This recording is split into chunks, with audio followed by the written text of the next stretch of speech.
Hey guys, this is Colin from Blackjack Apprenticeship, and today on the podcast we have Yoshi. So those who don't know Yoshi, he's a card counter who turned $3,000 into $1.2 million in the past 2 years of full-time play, and he has recently decided to take an indefinite break from Advantage Play after just kind of getting burned out playing and honestly just the loneliness of a couple years of full-time play. But he is going to share with us his backstory, some advice for other Advantage players, as well as some reflections on the past 2 years of Advantage Play. So welcome to the podcast, Yoshi. Hey, Colin. Thanks for having me. Excited to be here. Awesome. So for those who don't know, starting off, is Yoshi your given birth name? No, but it's not just a random name. I speak Japanese. I started learning it when I was 12 years old, and I have been to Japan over 10 times, and one summer during college, I was a camp counselor at a Japanese camp in Minnesota, and it was an immersion camp, so only Japanese was spoken at the camp. So all the campers had Japanese names, and all the counselors had Japanese names, so my counselor name was Yoshi. So okay, so it's stuck. There you go. Yeah. Awesome. Is that what you started using on like forums or whatever? Yeah, I was on Gambling with an Edge, and that was my name on there, and it on forums I was Yoshi as well, although I didn't really participate in forums too much. I lucked out meeting several other APs in the beginning and was really confident in my network through them, and I wasn't big into the forums, but I know they're great for a lot of people. Cool. So let's step back a bit. What were you doing before Blackjack? So I graduated college in 2015, and I majored in Chinese and had also kind of solidified my Japanese as well. And I was considering maybe going to China or Japan and trying to find some work there, but I was also really interested in music. And so I actually, for the first year after college, I was trying to work on music, writing songs. I got into electronic music a little bit and started producing on Logic Pro. And I definitely learned a lot and made some music, but about a year after that, one of my college friends just organized a Vegas trip, and I'd never really been to Vegas. I'd never been into a casino all through college. So I was about 23 the first time I was ever in a casino. He dragged me into there on the Vegas trip. I mean, I just went along to be with my friends because we were all graduated and living in different places. And so it was more to be with them. I had no interest in gambling at all, but he was like, come on, you got to try Blackjack. It's Vegas. We're here. And so, I don't know. I just kind of liked the game, and I think it's a lot of people like the game. Just like, it's kind of fun to just play, even casually. It's just fun. So I just, for whatever reason, just kept thinking about it after that Vegas trip and thinking, I like it. So I went through a little period of just gambling with no edge. I thought these progression systems worked, doubling up, getting back all you, Martingale, getting back all your losses with one win. The logic that you have to win eventually, or within 7 or 8 hands, you're going to win once. But obviously, that doesn't work. So, what you mean the casinos know what they're doing? Yeah, I never got heat for that. So, so how did that transition into card counting? So yeah, for a month or two, I was thinking that maybe worked, and I earned a little bit, but then I eventually just lost whatever money I took to the casino. And so I knew card counting worked just based on movies and hearing about it. So something I've always done is really just when I get into something, I really focus on it, like learning Japanese or playing tennis. That was my main sport growing up. I just really put a lot into it. So for whatever reason, I just got into card counting, read probably 10 books on it. I just read everything. Wong's book was probably what helped me the most with all the charts with indices and everything. But I read a lot on it. Ian Anderson's Professional Blackjack? Professional Blackjack. Yeah, I guess he has a lot of books. Ian Anderson's book, Burning the Tables, was also pretty inspiring. It just it didn't necessarily translate to how I played the game, but it was just a good book that really piqued my interest in it. Awesome. Well, hopefully my book will fill in the gaps since Burning the Tables in Las Vegas, because it is a bit of a different approach nowadays than back then. Yeah. I don't know if it's that relevant, but I think he just painted a good picture of counting, and it just inspired me a bit. So absolutely, yeah. I was substitute teaching when I was first getting into card counting, and I took the cover off the book because I didn't want like kids seeing what I was reading. But I was reading that book like whenever I'm just sitting at the teacher's desk. So how did you train? What would that look like? There really wasn't much training. That doesn't sound good. No, I'm not saying I started out perfectly, but I was definitely confident, and I'd played a lot of blackjack. I had basic strategy down pat. Okay. Yeah, I wasn't just going in having never played before, like playing those progressions for a few months. I'd definitely been in casinos a fair amount, and I made a point to know all the indices pretty well before I stepped into a casino. Okay, and I kind of practiced those. That's training. So you did a bit of training. Perfect basic strategy. You knew the indices, and you practiced counting probably before going in there. Yeah, what I meant with no training was I never really had the deck out on the kitchen table, fanning through the cards, and then or just counting down decks. I never really did much counting down decks. I just kind of made sure I knew what I was supposed to be doing, and then you went for it. I went for it, but at really low stakes, and I'm sure I probably made a few errors in the beginning. Oh yeah, you and me both. But fortunately, with a little luck at the beginning, neither you or I got wiped out. Yeah, I definitely experienced great variance. Yeah, I mean, okay. Go ahead. Overall, but especially in the beginning, which was a pivotal moment, I would say. Yeah, there's kind of a thought that you have to get lucky in the beginning, and that's not true. It might be true if you start with $2,000 like I did, but we've got members that just got crushed for their first 100 hours. So I don't think it's necessary to get lucky at the beginning, but it definitely helps. Oh yeah, definitely helps. I've heard before that the guys who get lucky in the beginning are the ones who stay with it, and I'm sure with a program like yours, there's enough you instill enough confidence, and they network enough to know that it works, even if they don't start out at the beginning. But for me, kind of as a lone wolf out there, I think it was crucial to start out well, because if I had gotten crushed off the bat, I probably would have just turned to something else. So because I didn't have that network coming into it. Yeah, one guy I can think of, SD1. I'm going to try to interview him soon, but he lost like his first 200 hours, I want to say, or he broke even at the 200 hour point. But since then, he's won six figures and all part time. But I think he knew it worked, and he was well networked, so he stuck with it. But I know I would have given up if I would have lost that initial 2,000. I would have just quit. Yeah. So tell us what it was like when you first started. 3,000. What were you betting? I was betting just table minimum. I was looking for $5 tables pretty much. Unless maybe I got on a double deck, I'd probably play a $10 or $15 minimum.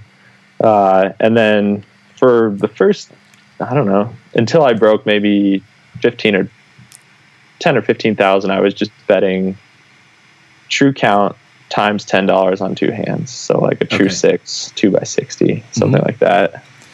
Love it. Some people, they want to go straight to the 50 or 100 or 200 an hour EV, but you can build up to that. Yeah. I probably actually got that AV in the beginning somehow. I just ran super well, but my EV was definitely small in the beginning. You were able to find decent $5 games. Yeah. Not everyone in the country is that an option. So you were fortunate. Go ahead. Yeah. I grew up in the Midwest, or I was living in the Midwest. And there were some great games. I mean, good penetration. The state I was in, it was mostly 6-deck, but within like a 2-hour drive, I could actually find some double deck, really well cut, $10, good rules. And these games are awful if your name is notorious, but for starting out, I mean, my name is clean. I was playing on a card. They checked the card through the database, possibly didn't find anything. So just eased them, I bet, and I could play all-nighters, play tons of hours, and really build the bankroll. So that was fortunate to be where I was. If I was on the East Coast, it would have been totally different. So you played rated from the get-go? Oh yeah, I was all about the comps also. The free food, all of that. Just any noteworthy early comps? Well, I was playing in a market that had like 6 casinos, and I've always found that those kind of markets have much better comps because they're all competing with each other. Yeah. And so I was pretty much getting like steakhouse dinners or great buffets and rooms from like any number of these casinos in one area. So it was kind of unlimited, and just as given my bankroll, this was great because instead of spending any of my own money on food, I could just free food, always a plus. Yeah.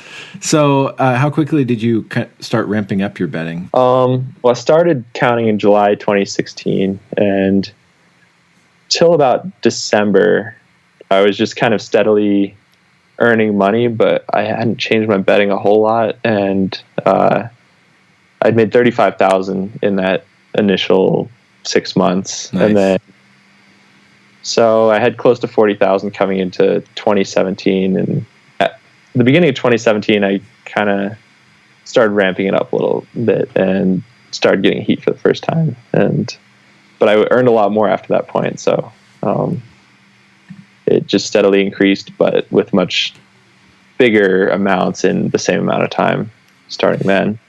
So how long was it before your first back off? The first thing, I don't know. Yeah, there's some casinos right around me that are pretty sweaty, and they'll back people off 2 by 100 or less. And if I would have known to avoid those, I think I could have stayed out of the database a lot longer, because I had been playing a stakes that if I had just played certain places, they wouldn't have cared for at all. So, but I think the first back off came, like November 2016. So actually during that first 6 months, I was not really betting more than 2 by 100. But how did that feel getting your first back off? Do you remember it? Yeah, I remember it. And they created my OSN account also. Son of a gun. But I don't know. It was okay. I mean, I knew I had tons of places to play, and it wasn't the end of the world. Yeah. It's not like it just ended my career or anything. I mean, it was fine. So kind of validated me. Yeah, absolutely. So about 6 months, you won about $35,000, and then you started ramping up your betting quite a bit. Yeah, and I would say I actually overbet with the 40K bankroll that I had. I was even occasionally going 2 by 500, which is way over betting. And about 3 months after that, I got CBCX, the software that tells you your risk of ruin. So from that January to March, I was grossly over betting, but it was working. And then by March, I had close to 100,000, and then I could bet that. And then I got CBCX, the software, and it showed me what my risk was before, but now my risk wasn't so bad. And so, and from there, I just used that software and plugged in the games that I was playing, and I was able to bet a decent amount. And so it just, I kept winning, and the way I had been, but with less of a risk. So it felt better after that. Yeah. So you'd probably advise people to get some betting software a little sooner? Yeah. I mean, maybe even right off the bat, because at low stakes, it's interesting to know if you're making $10 an hour or $40 an hour. I think that's pretty interesting even with a tiny bankroll. So I think it's good for everyone. And more importantly, to mitigate your risk, because, you lose your bankroll, you're in a tough spot. So one of the questions Joe wanted me to ask you is, what is your longest losing streak in terms of number of hours? So I was really fortunate. I didn't have any real bad losing streaks. I think some people who hear about my results think I'm the luckiest player ever and was way over EV, but I actually was close to EV. But the difference between me and a lot of players is I never had huge downswings. I just I had some stretches I'd say 100 hours where I broke even, but I never had to resize. And that's a huge advantage, I think, because when you resize, you're spending the same amount of time playing, but earning less than you could be if you hadn't gone through that downswing.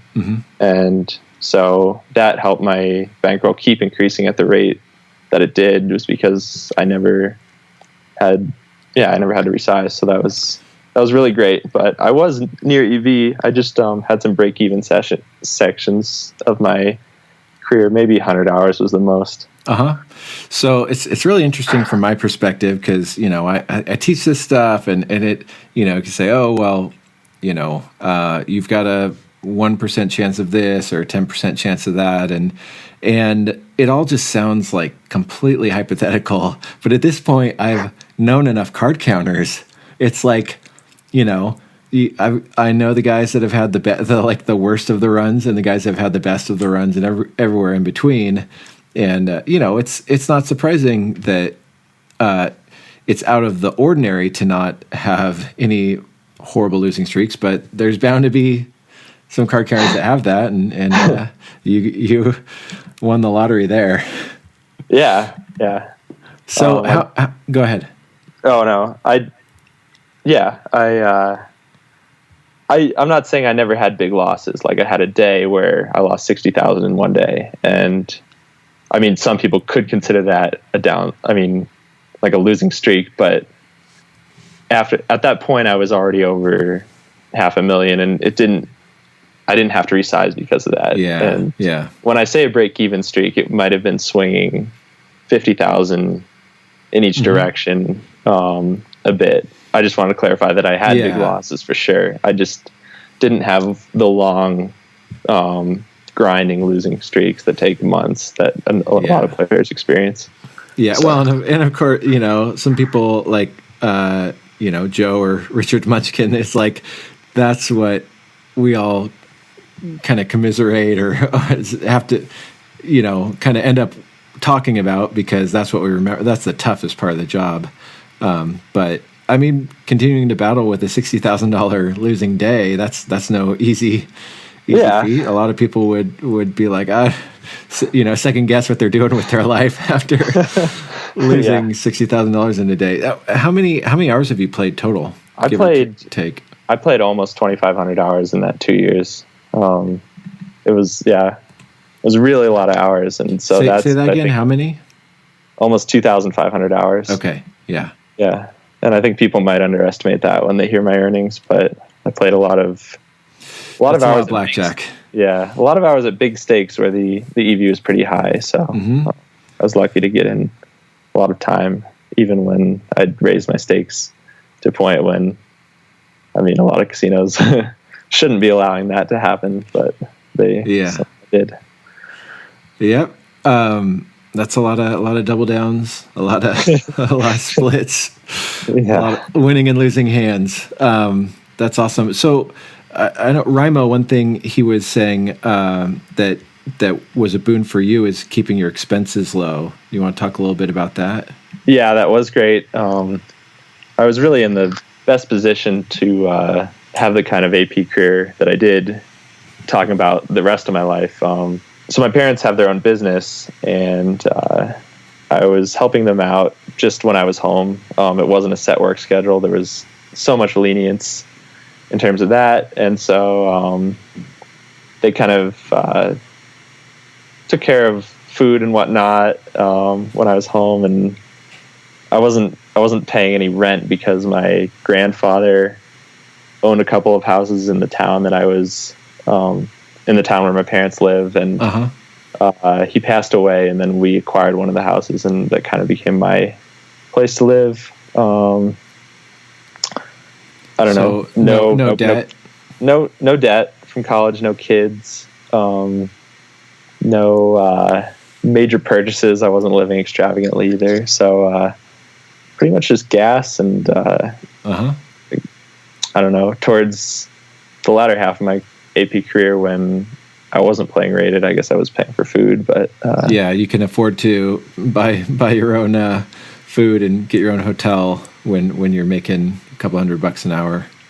Yeah, definitely. But it's a lot. It's hard if you go on a trip if you're making, $25 an hour and the first 10 hours are going to be covering, your expenses, it's can be brutal. Yeah. I mean, Rimo, he has kids and utilities and everything. And I was young and single and was just in a pretty good position to keep investing. So I never invested any outside money in my bankroll, but I also really never had to take away much from my bankroll. Definitely in the beginning, I wasn't taking away anything. Everything I earned playing was going right into the bankroll. So, yeah, absolutely. That definitely helped. So, Remo also said you perhaps went through a few cars. Yeah. As much as I played and as much as I drove, I guess I increased my odds of a traffic accident just based on how much time I was out there on the road. But I totaled 2 cars, but neither of them were my fault. Just happened, bad luck, I guess. But insurance luckily paid for most of that, and so. Well, I totaled a car on a blackjack trip, and it was my fault. So,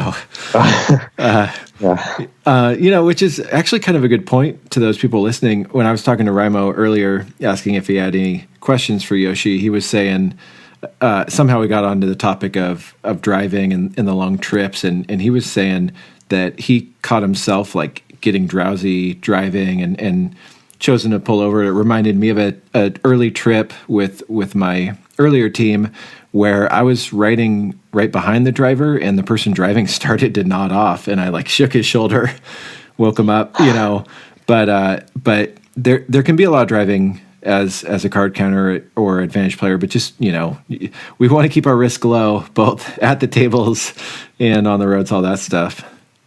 Yeah. I really made a point to, just if I felt like I was in any kind of dangerous shape to drive, mid-drive, I would just find a gas station and pull over and sleep. I actually slept in my car just for full nights. When I didn't feel like paying for a hotel, especially like if I was down in the South and it was warm. And like I said, I lived pretty cheap. Even after I had considerable bankroll, I still did that a little bit. Yeah.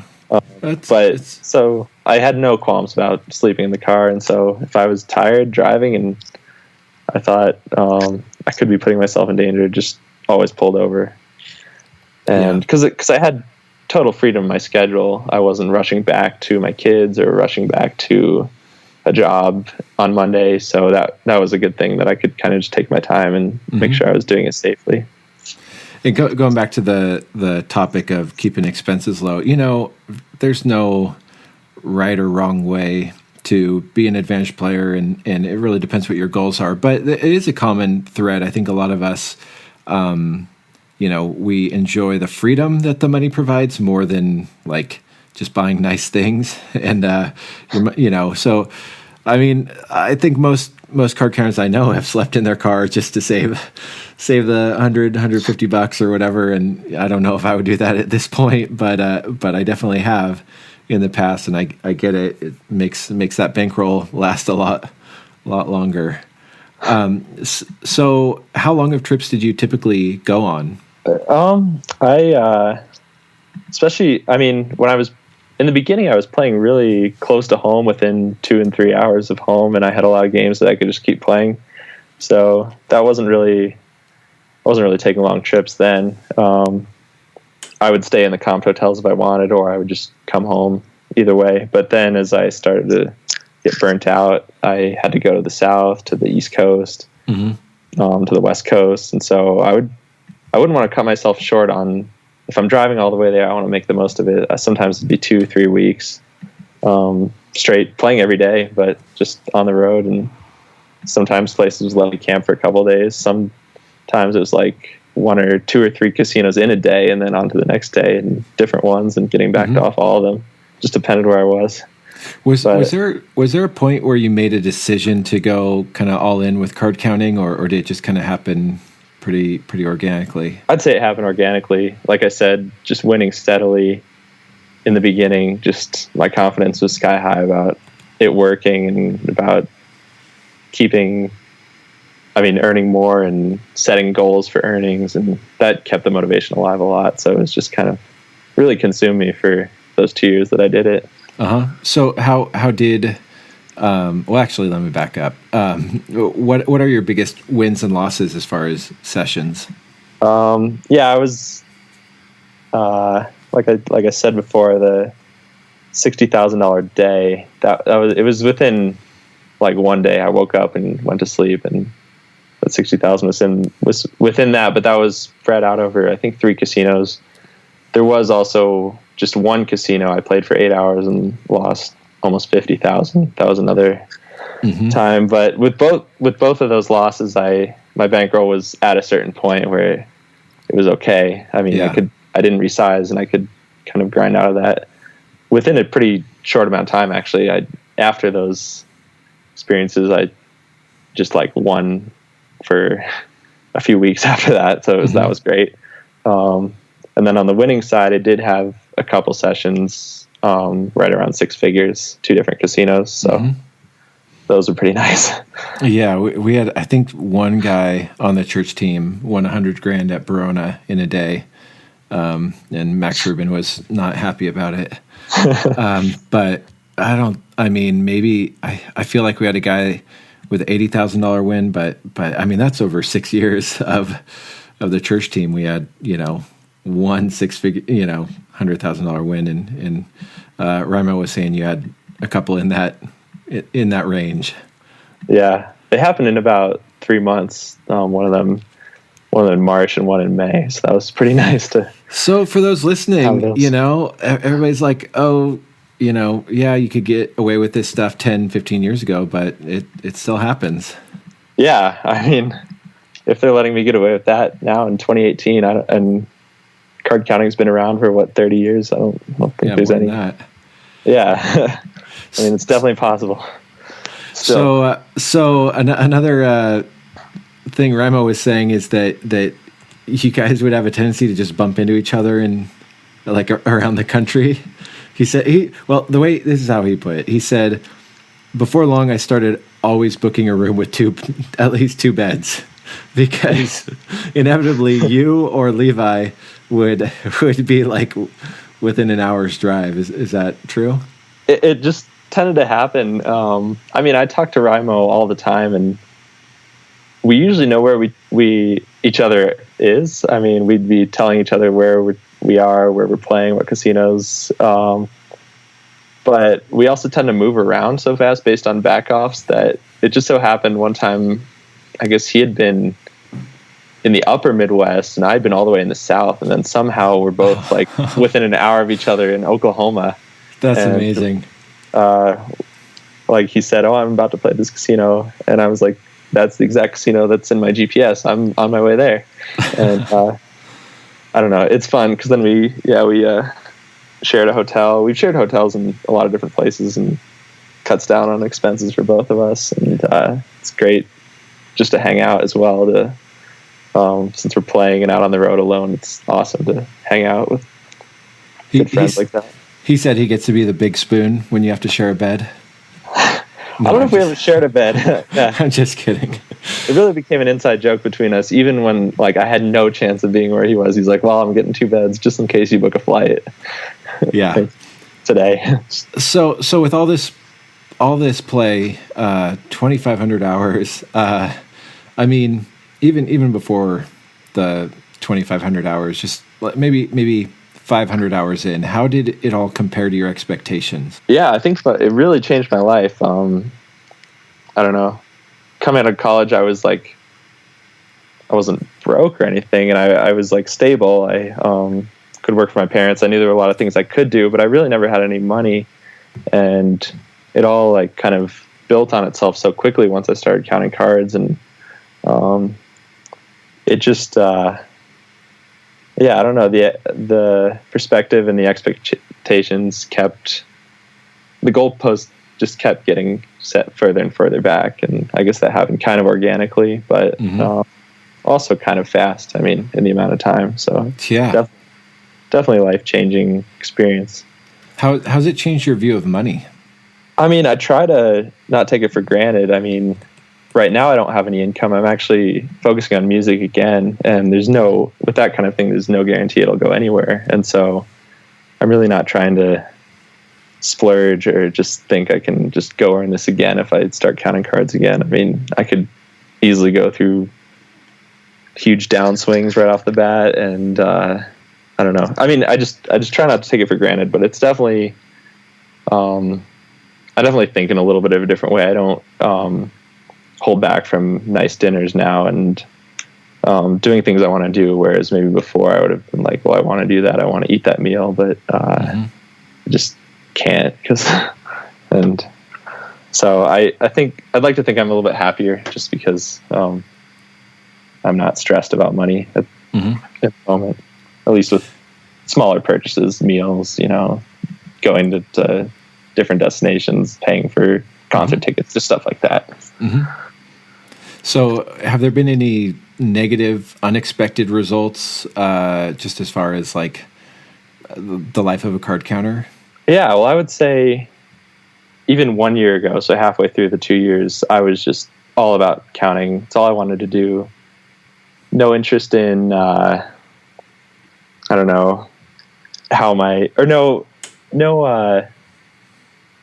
loneliness, I would say at that point. It was just all I was focused on. I was super happy and I was motivated and I was just really doing what I wanted to do. And then in this past year, I don't know really when it happened, but I slowly started to burn out, and I thought it wouldn't happen. When I was on Gambling with an Edge a year ago, I think I gave the impression that I didn't think I was going to burn out for a long time, and it actually happened a lot quicker than I thought. Just feelings of loneliness, and I was really earning a lot of money. My bankroll kept hitting all-time highs, but I actually wasn't happy, and it's really hard to. It would have been hard to fathom that a year and a half ago, and it just happens. And I know it's happened to other people too, and I'd heard that, but I thought, oh well, that won't happen to me, and I just began to seek a more normal life. I was kind of envying my friends who maybe weren't earning that kind of money, but had a state. They were grounded. They had a friend group. They had maybe a relationship, just a normal life with a more routine. And so, yeah, being on the road really does take a toll, especially with that many hours. And you kind of feel like you don't have an aim. You're chasing money. Money's important, but at a certain point, it doesn't bring happiness anymore. So yeah, I mean, money is just a resource, and like having more of a resource isn't in a good end game in itself. I remember like in high school and college, all I wanted to do was be in a band, and some of my friends were in bands that I really looked up to. One of them, they even asked me if I wanted. They lost their second guitarist. They're like, Colin, basically asking me to drop out of college and join their band, and I said no because I thought I should finish college. And then they got a record deal, and I was like, oh, what did I do?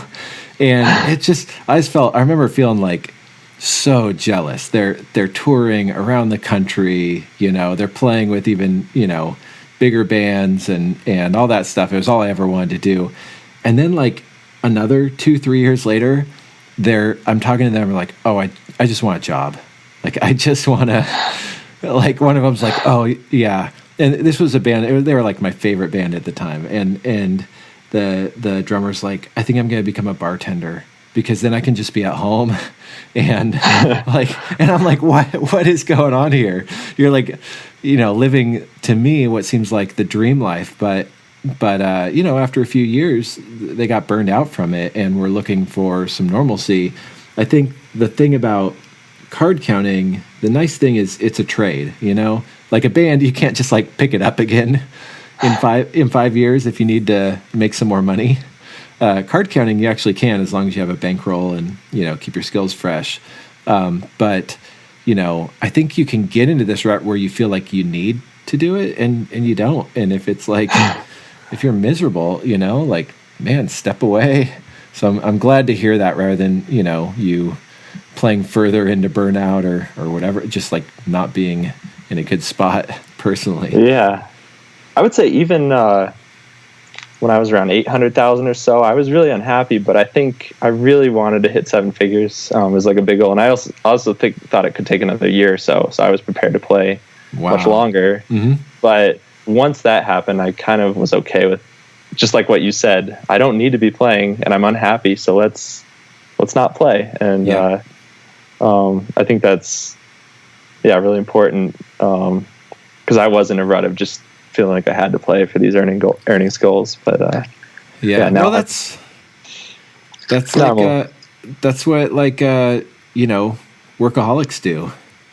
Like it's like the classic story of the dad who's like a lawyer or doctor or whatever, and he never sees his kids because he just works all the time, and it's really hard to like step back and say, wait, why am I doing this?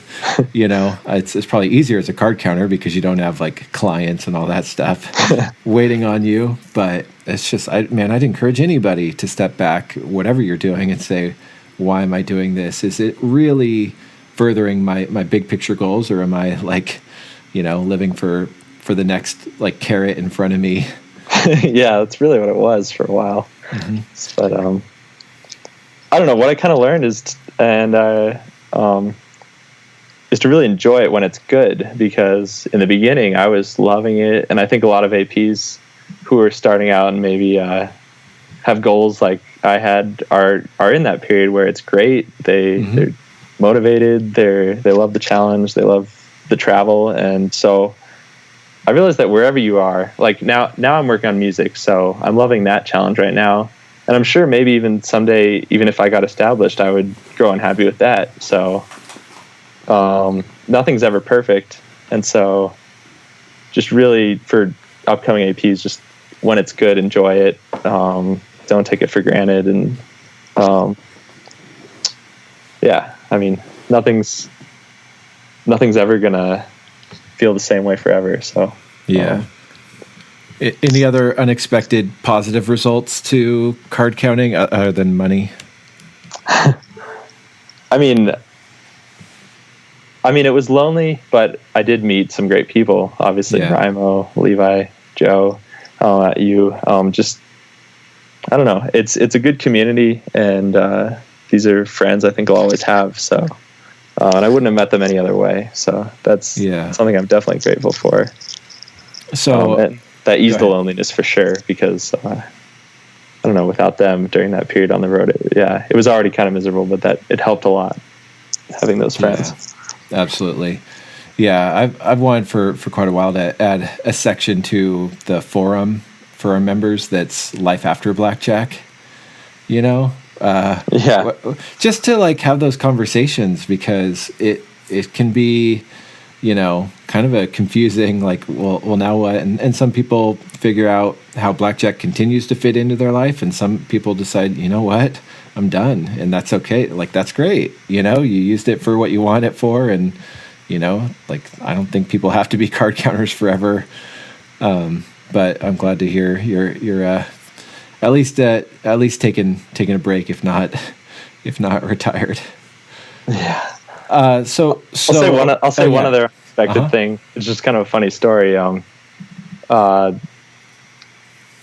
currently spending time in Colorado with my girlfriend, and having a great time with her. And I met her in Kansas City because I was gambling there, but I'd actually been comped to Packers, like NFL tickets to a Packers game from this casino in Wisconsin last December. And I was going to go with, I don't really pay much attention to football. I just thought NFL game for free. And I had a friend who was into watching football, so I was going to go with him. And then that casino ended up trespassing me like a week before the game. Oh no! Just by mail, actually. I hadn't even been there, and so I didn't go to that game. And then I went to Kansas City instead. And then I met my girlfriend, and so I wouldn't have been in Kansas City at that time in the first place without gambling, but also because I was 86 from that other casino, I ended up in Kansas City there and met her. And so now I'm spending time with her, and just it's funny how things work like that. Yeah. Card counting's been bringing people together since 1965. Yeah. So a few more questions for you.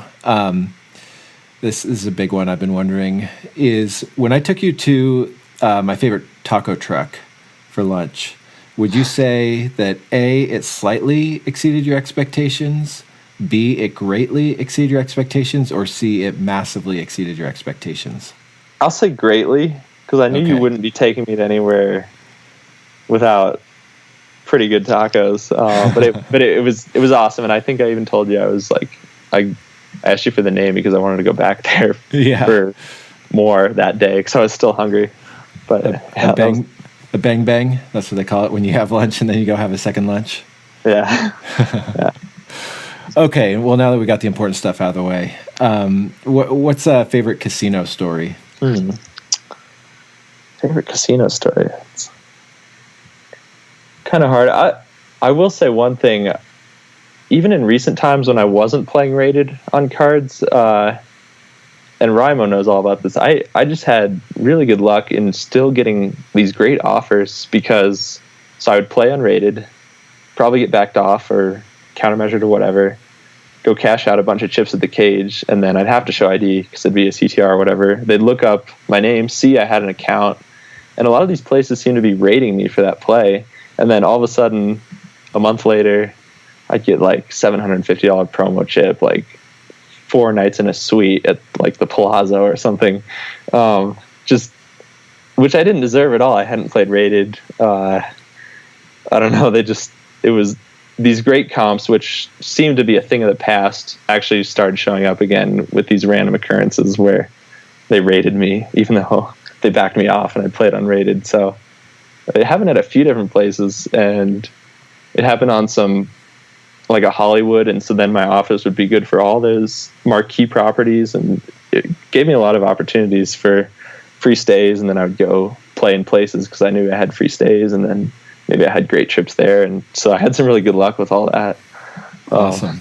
So as you look back, it sounds like as a whole, you're glad you did this. Definitely. It now gives me financial freedom to focus on music. And I think a lot of aspiring musicians maybe have to also work a job and they can't put as much time toward it, and that holds them back. So I think I'm in a good position now to give this a try. And if this doesn't work out, I'm definitely still happy right now with this freedom. And I can probably focus on the things I want to for a while. And also the travel. I mean, I was lonely at the time a lot of the time, but since I'm not playing currently, I've really been reminiscing about driving through places like North Dakota, like these barren landscapes, and Wyoming, and the Southwest is really pretty. And I just have really fond memories of going and earning money in these places, but also getting to see a lot of the country, which I just might not have had a reason to go see otherwise. And what was the longest break you took during that 2-year stretch? Really not much. I mean, I was there might have been a couple weeks here and there for different things. Like I took a trip to my Japan with my dad for a couple weeks. There's no casinos there. I wasn't going to give up things like that. But I was really motivated by my earnings goals, and especially the first year and a half, I was just really enjoying it also. So it's what I wanted to be doing. It wasn't like a job. It's like just what I would have wanted to do in my free time if I had a job. So the fact that I was able to do it all the time, that's how I got 2,500 hours, I guess, just really all the time.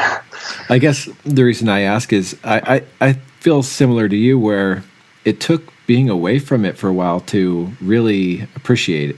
You know, like I was writing about this recently, even just the like little bowling alley casinos where I was generating $7 an hour of EV. Like those were some sweet times, but at the time, all I could think about was getting to, $10 an hour and $20 an hour. And, rather than really like stopping to reflect and being like, man, this is pretty cool.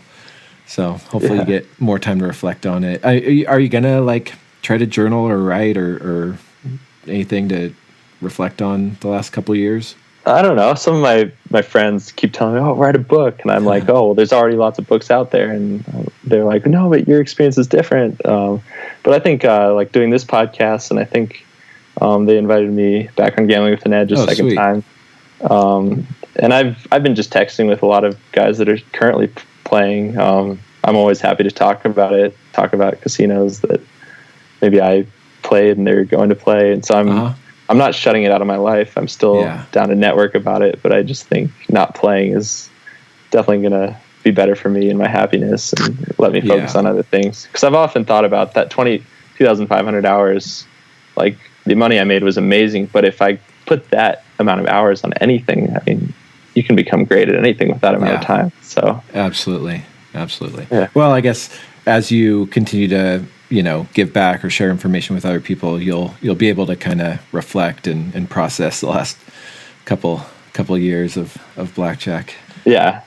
I think it's definitely good to, I'm reminiscing about it a lot on the travel and like I said, so it's definitely fun to talk about it and give back and write about it, talk to others still.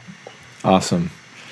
Any final, advice or thoughts you want to share with people as they're somewhere in their card carrying journey? I think I've just touched on it already. I mean, money at a certain point doesn't buy happiness, so I think you should really, if you can keep doing it and strike a balance, that's great. But if you're all in, just really enjoy it when it's good and when you're having fun with it, and when it's not anymore, just know that you don't have to keep playing. You can come back to it later, or you can just give it up and just see what else happens. But don't let yourself get too lonely, too depressed, too unhappy. Money isn't going to solve everything, so really try to find out what's important to you. And there's an awesome quote I heard a few years ago that I really like, which is that money is to be used and people are to be enjoyed. And a lot of people, it's, at least our culture can kind of get that backwards and say, we use people so that we can enjoy money. And, I just don't think that lasts. So your advice is sage wisdom, whether it's for card counters or, anybody, to really prioritize the things that contribute to our lives, and money does to a point, but then it really ceases to. So thanks for sharing. Yeah. Awesome. Well, thanks for doing this with us, and we'll be checking out for the second Gambling with an Edge interview you do. Interested to see what they have to ask. Probably be a little more technical than I'm being, but that'll be good. And continue to enjoy working on music and hanging out with people you care about. Yeah, thanks, Colin. Thanks for having me. This was a blast, and it was great to be able to talk about less technical things and more about life and perspectives, just like we did when I met you in Seattle. So thanks for having me, dude. My pleasure. Thanks so much for doing this, and we'll catch you next time.